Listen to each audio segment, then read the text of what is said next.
You're throwing away hundreds of dollars worth of fertilizer every single week. Stop buying bagged compost and learn how to turn your kitchen scraps and yard waste into black gold for free. Composting sounds complicated.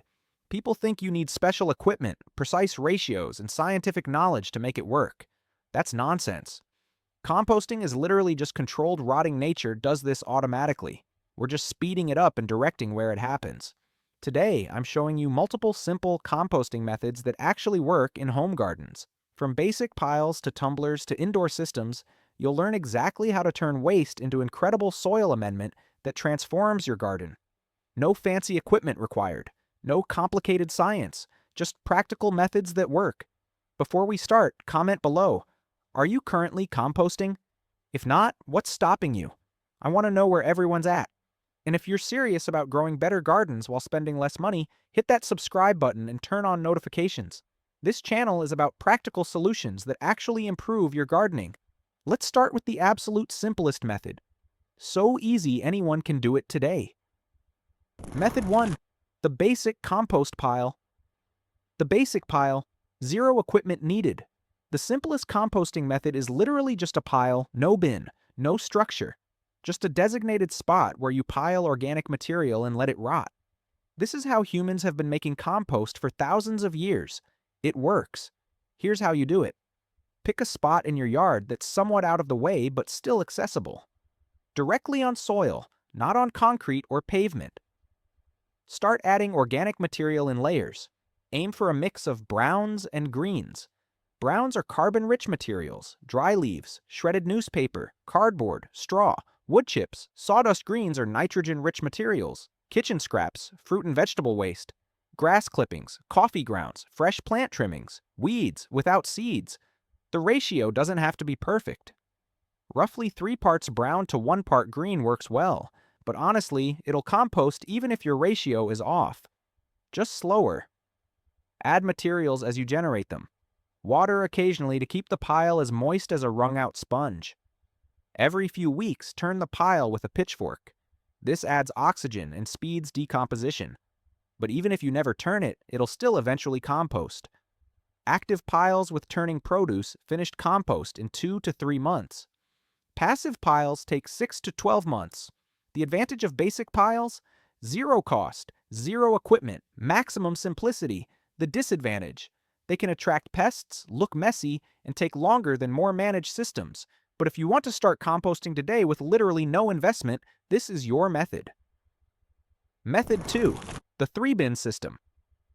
The 3-bin system, for serious composters.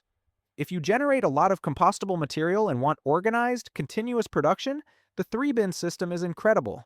The concept is simple. 3 connected bins in different stages of decomposition. Bin 1 is where you actively add fresh material. This is your working pile. Bin 2 is aging compost that's no longer getting new additions. It's breaking down undisturbed.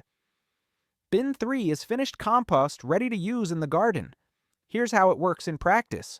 Start filling Bin 1 with layered browns and greens. When it's full, stop adding to it and let it age. Start filling Bin 2. When Bin 2 is full, check Bin 1. If it's ready, harvest it into Bin 3. If not, let it keep aging. Now start filling Bin 1 again. You've got continuous rotation. You can build 3-bin systems from pallets, lumber, concrete blocks, or buy pre-made units. They don't need to be fancy. Advantages: continuous compost production. Organized, more efficient decomposition. Looks neat. Disadvantages: requires space. Requires initial construction or purchase. More management. If you're serious about composting and have the space, 3-bin systems are outstanding. You'll have constant access to finished compost. Method 3. Compost tumblers. Compost tumblers, fast and convenient. Compost tumblers are rotating drums on stands that make turning compost incredibly easy. And easy turning means faster compost. Instead of using a pitchfork to turn a pile, you just spin the drum. Takes 30 seconds. The tumbling action mixes and aerates the material. Because turning is so easy, you do it more often. More turning means more oxygen. More oxygen means faster decomposition. Tumblers can produce finished compost in as little as 3 to 4 weeks under ideal conditions. That's remarkably fast. How to use tumblers effectively. Load the tumbler with a good mix of browns and greens. Don't overfill. You need space for materials to tumble. Add water to achieve proper moisture. The tumbler should be moist but not soaking wet. Spin the tumbler 5 to 10 rotations every 2 to 3 days. This constant aeration is what speeds up the process. When the compost looks dark, crumbly, and earthy smelling, it's done. Empty it out and start a new batch. Advantages: fastest method. Easy to turn, neat appearance. Keeps pests out. No backbreaking work. Disadvantages: initial cost $100 to $300. Limited capacity. Can't continuously add material. You need to let batches finish. For small to medium yards where speed and convenience matter, tumblers are excellent investments. Method 4. Vermicomposting worm bins. Vermicomposting. Let worms do the work. Vermicomposting uses red wiggler worms to break down kitchen scraps into incredibly rich compost called worm castings. This method works anywhere. Apartments, basements, garages, kitchens. You don't need a yard. And worm castings are some of the best fertilizer you can get. Setting up a worm bin. You need a container with drainage and air holes. Plastic storage tubs work perfectly. Drill holes in the bottom and sides. Add bedding material. Shredded newspaper, cardboard, or coconut coir. Moisten it until it's like a wrung-out sponge. Add red wiggler worms. You'll need about 1 pound of worms, roughly 1,000 worms to start. Order them online or get them from fishing supply stores. Bury kitchen scraps in the bedding. Don't add too much at once. Start with small amounts. What worms love: vegetable scraps, fruit scraps, not citrus, coffee grounds, tea bags, crushed eggshells, shredded paper. What to avoid: meat, dairy, oils, citrus, too acidic, onions and garlic. Worms dislike. Keep the bin in a temperature-stable location. Worms work best between 55 to 77 degrees Fahrenheit. Harvesting worm castings. After 3 to 4 months, the bin will be full of dark, rich castings. Push everything to one side. Add fresh bedding and food to the empty side. Worms will migrate over. Harvest the finished side. Advantages: works indoors. No smell when done correctly. Produces premium fertilizer. Educational for kids. Uses kitchen scraps year-round. Disadvantages: requires purchasing worms initially. Maintenance needed: limited capacity. Temperature sensitive. For apartment dwellers or anyone wanting premium compost from kitchen scraps, vermicomposting is perfect. Method 5. Trench composting. Bury and forget. Trench composting is the ultimate lazy method. You literally just bury your compostable waste directly in garden beds. No piles, no bins, no turning. Just dig, dump, cover, done. Here's the process. Dig a trench or hole in your garden bed about 8 to 12 inches deep. Place it between rows or in areas you'll plant later. Add kitchen scraps and other compostable material into the trench. Chop large pieces into smaller bits for faster breakdown.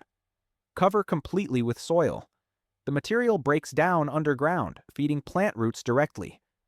Advantages: zero equipment, no visible compost pile, no smell. Nutrients go directly to plant roots. No maintenance.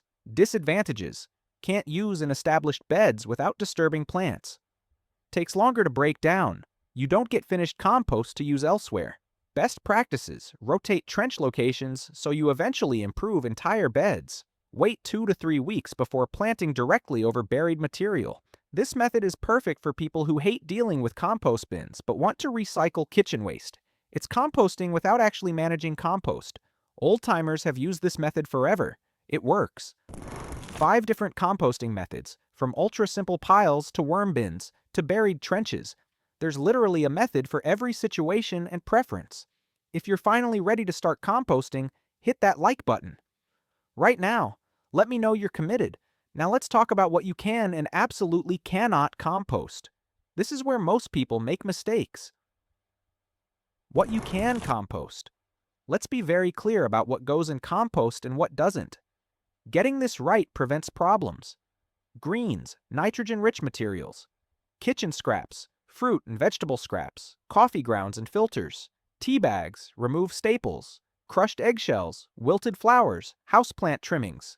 Yard waste, fresh grass clippings in thin layers, green plant trimmings, weeds without seeds, fresh leaves, spent vegetable plants, browns, carbon-rich materials, paper products, shredded newspaper, black and white only, cardboard, remove tape and labels, paper bags, paper towels, non-greasy, toilet paper rolls, egg cartons, cardboard only, yard waste, dry leaves, straw and hay, wood chips, sawdust, untreated wood only, pine needles, in moderation, small twigs. Surprising things you can compost: hair clippings, human and pet, dryer lint from natural fibers only, vacuum cleaner contents, if mostly organic debris, old potting soil, cotton and wool fabric scraps, natural fibers only, smell, wine corks, natural cork only, nutshells, except walnut, used matches, wood only, samaj toothpicks. Proportions that work.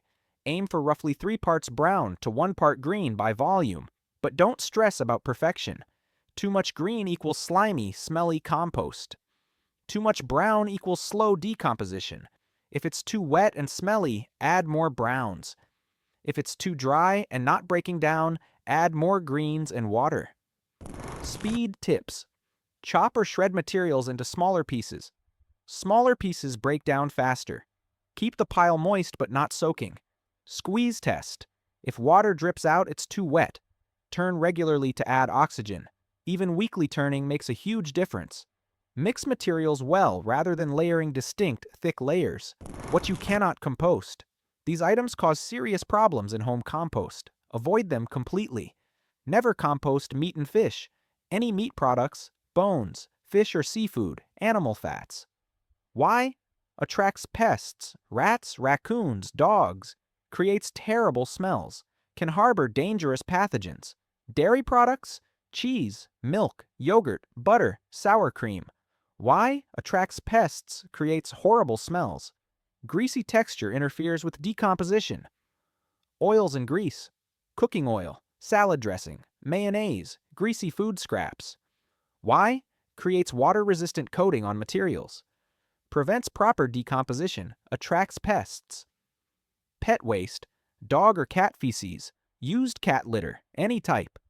Why? Contains pathogens dangerous to humans. Home compost doesn't get hot enough to kill these pathogens safely. Diseased plants, plants with fungal diseases, pest-infested plants, weeds with seeds. Why?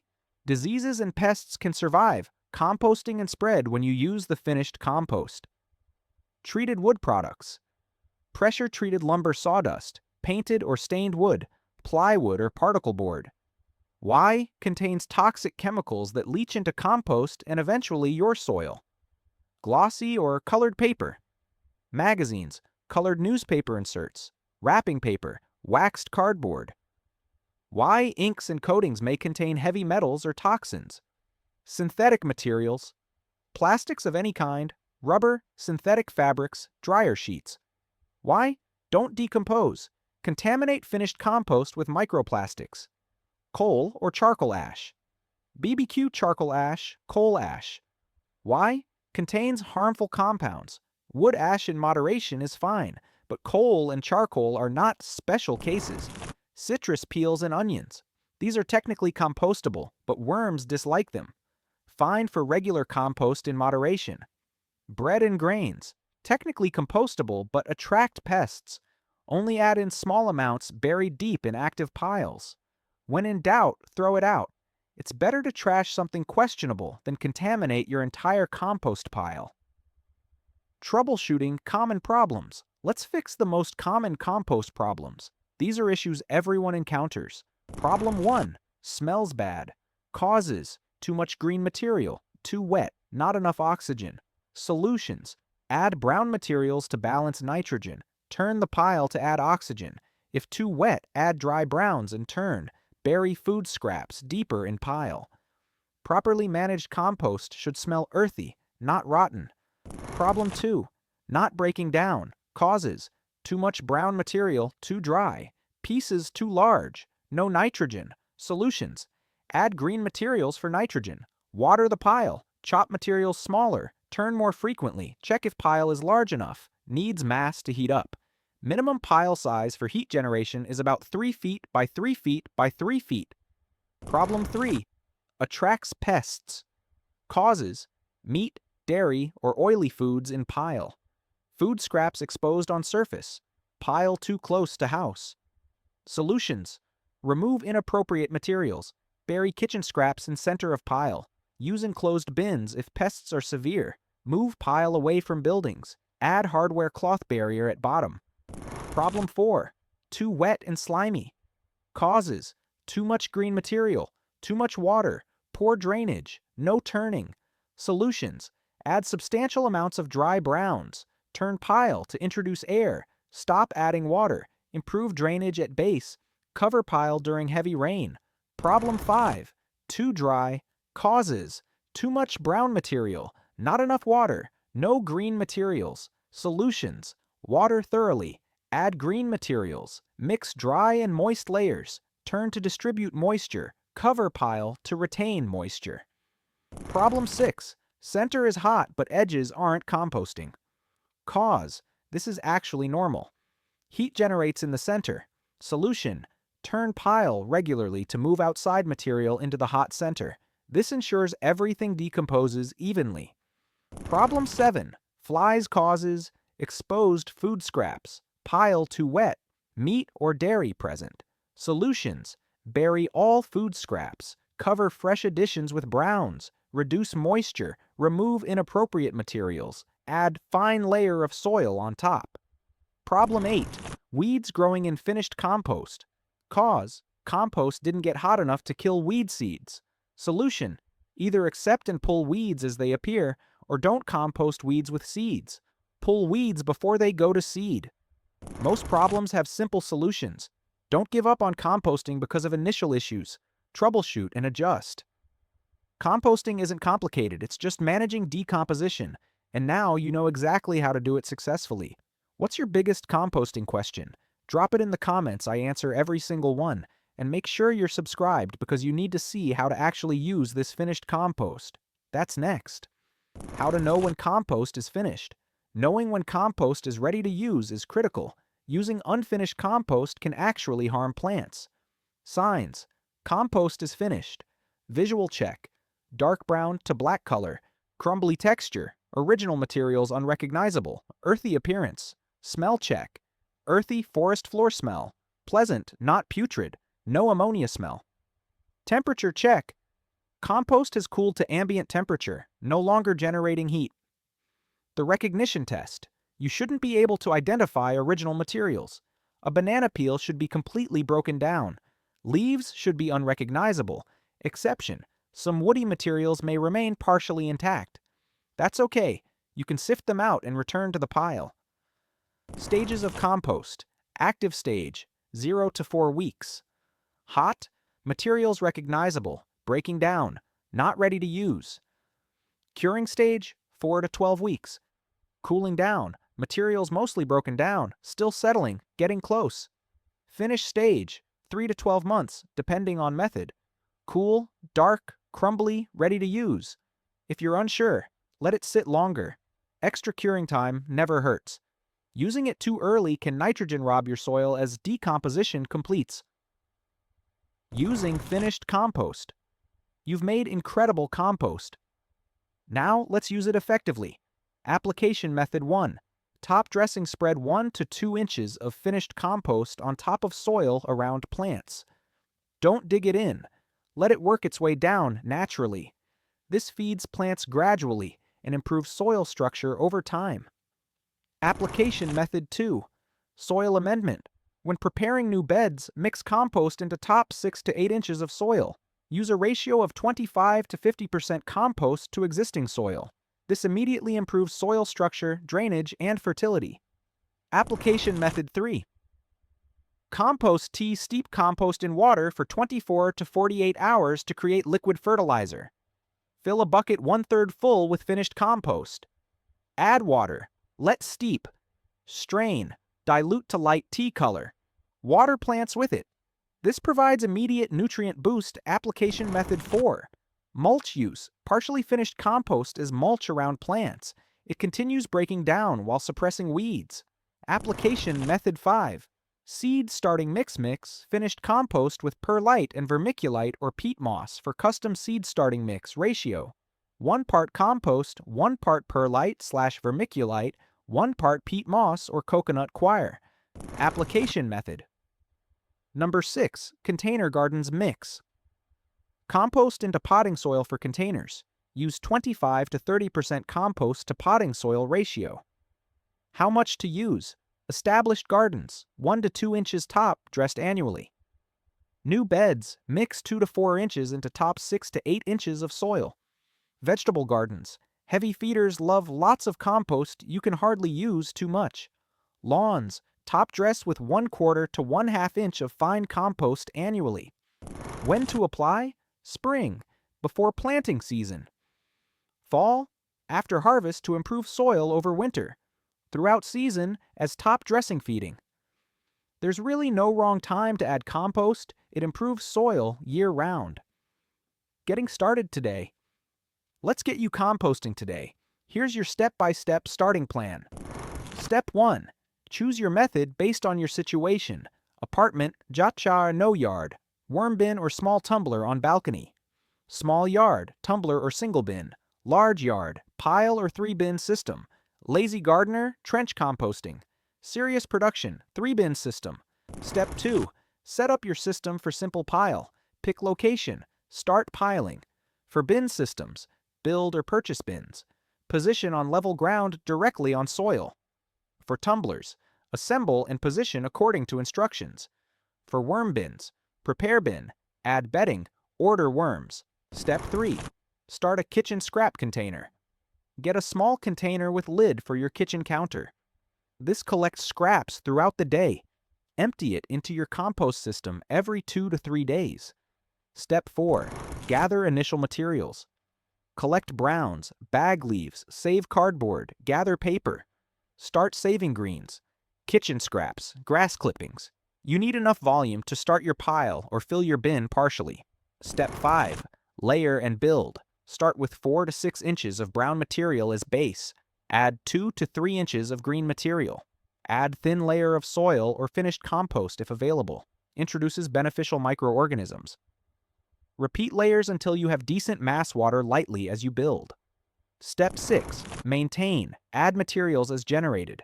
Turn weekly or bi-weekly if using active method. Check moisture periodically. That's it. You're composting. Year 1. Realistic expectations. Month 1 to 3. You're learning. Building your system. Generating material. Month 3 to 6. System is established. Material is breaking down. You're getting the rhythm. Month 6 to 12. First harvest of finished compost. Using it in garden. Seeing benefits. You're hooked. Common beginner. Mistakes to avoid. Mistake 1. Making pile too small. Build volume for heat generation. Mistake 2. Expecting instant results. Composting takes time. Mistake 3. Adding only one type of material mix browns and greens. Mistake 4. Forgetting to water. Moisture is critical. Mistake 5. Giving up too soon. Stick with it through learning curve. Start simple. Learn as you go. Don't overthink it. And there you have it. Everything you need to start composting successfully in your home garden. From basic piles and 3-bin systems to tumblers and worm bins, you've got multiple methods to choose from. Pick what works for your situation and start today. Composting transforms waste into garden gold. You'll save money on fertilizer and soil amendments. You'll grow healthier plants. You'll reduce waste going to landfills. And you'll feel the satisfaction of closing the loop in your garden. This is fundamental gardening. This is how you build soil and grow abundance. Here's what I want you to do right now. First, hit that like button if you're ready to start composting. Let me know you're committed to turning trash into treasure. Second, leave a comment telling me which method you're starting with. I want to hear your plan. And if you have questions, ask them. I respond to every comment. And third, subscribe to this channel and turn on notifications. I share practical gardening information that actually improves your results. Next week, I'm showing you exactly how to build soil health using the compost you're making. You'll learn the complete soil building system. You don't want to miss that. Thanks for watching. Now get out there, set up your compost system, and start making black gold.